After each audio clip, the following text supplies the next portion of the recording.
Guys, dahil hindi tayo nakapagbukas nito, bubuksan na natin. Meron pa pala akong dalawa na tira dito. Hindi ko alam, nakatabi lang kasi doon. So, buksan na natin itong egg. May egg sa loob. Wait lang guys, full tape siya. Ayun, tanggal na natin sa okay. Lalo mas mabigat yung isa. Kailangan sirain na. Nasira. Grabe ticket nyo guys. Okay. Dito naman sa loob. So, gusto na natin. Ganito siya. May parang siyang maliit na tray. Ay, asan yung egg?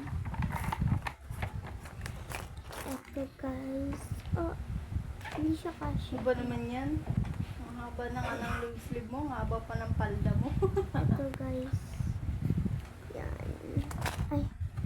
Nahulog pa talaga. Hindi kasi siya kasya pag nasa loob. So, buksan na natin. May laman parang pera. Aray, ang dami ah.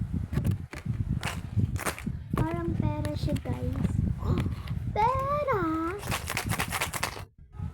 Lagay natin dito sa parang doon ko. Wait lang.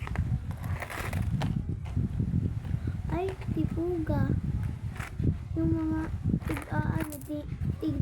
pinchingko. Kung piso, pinchingko.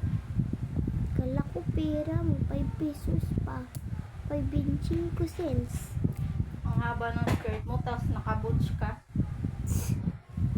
Ano yun? So, balik ko lang ay hindi ko ito nagustuhan. Bibili ulit ako pero iba namang na ganito pa rin packaging. Pero hindi na ganitong loob. Kasi meron nakita mga splashy. Mag-intay kayo at bubuksan natin to sa last part 2. Ay, part 3 pala. Bye!